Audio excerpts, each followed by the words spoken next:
मी तर संस्कार संवर्धन उत्सवाला गेलो होतो. खूप छान आहे उत्सव. खूप नवीन मित्र मिळाले. खूप धमाल केली आम्ही तिकडे.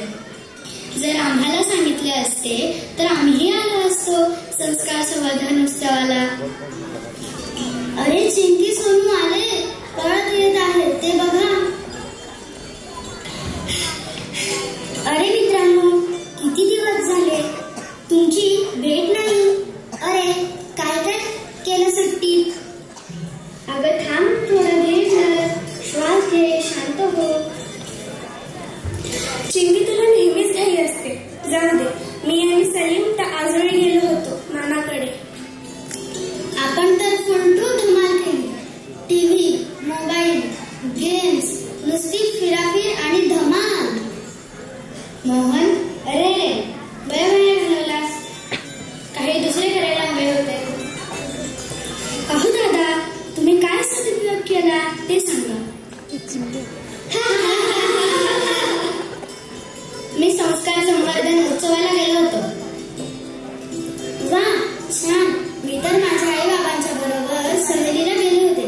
माझा बर्थडे तिकडेच साजरा केला होता आम्ही. हे बघा, मला काय काय गिफ्ट मिळाले.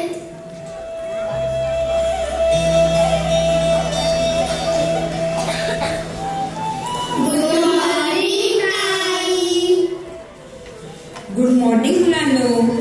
तुम्हा सर्वांची सुट्टी आनंदात गेली असणार. तुमचे सर्वांचे चेहरेच सांगतायत. तुम्हा सर्वांचे सुट्टीनंतरच्या पहिल्या दिवशी खूप खूप स्वागत.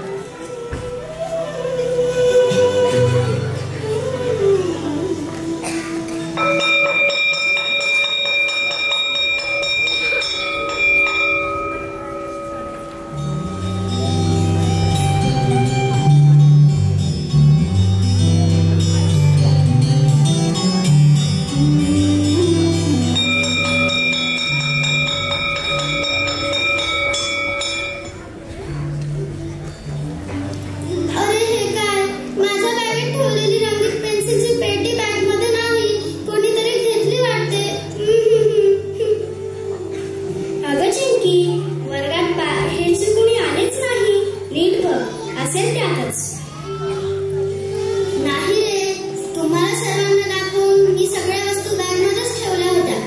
माझ्या आईने वाढदिवसासाठी मला हे गिफ्ट केलं होतं. घाबरू नकोस, आपण शोधू तुझी बॅग. ती कुठे जाणार नाही. मोहन, तुला माहिती आहे का चिंकीची पेन्सिल पेटी कुठे आहे ते? नाही नाही, मी काही घेतले नाही. मला काहीच माहिती नाही. मुलांनो, काय झाले? इतका कसला गोंधळ आहे हा?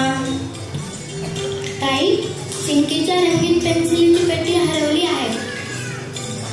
हो ताई, चिंकीची पेन्सिल पेटी हरवली आहे. प्रत्येकाने आपली बॅग उघडून दाखवा बरं. राजू, सर्वांची बॅग बघ.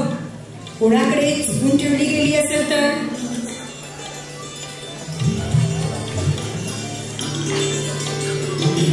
ताई, मोहनच्या बॅगमध्ये पेन्सिलची पेटी आहे. मला माफ करा ताई, पण पेन्सिलची पेटी मला खूप आवडली म्हणून मी ती घेतली. अरे, अशी दुसऱ्यांची वस्तू घेणं योग्य आहे का? नाही ताई, माझी चूक माझ्या लक्षात आली आहे. मुलांनो, एखाद्याची वस्तू चोरणं हा त्याच्यावर अन्याय होईल की नाही? आपल्या वस्तूवर आपला हक्क असतो.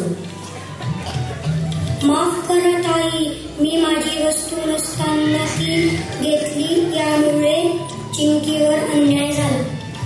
मुलांनो, न्याय म्हणजे काय ते समजलं का? हो ताई, योग्य गोष्टीला पाठिंबा आणि चुकीला शिक्षा म्हणजेच न्याय. बरोबर. आता मोहनला आपण एक संधी देऊ. पण मोहन पुन्हा अशी चूक करणार नाही असे त्याने वचन द्यायला हवे. हो ताई, मलाही समजलं.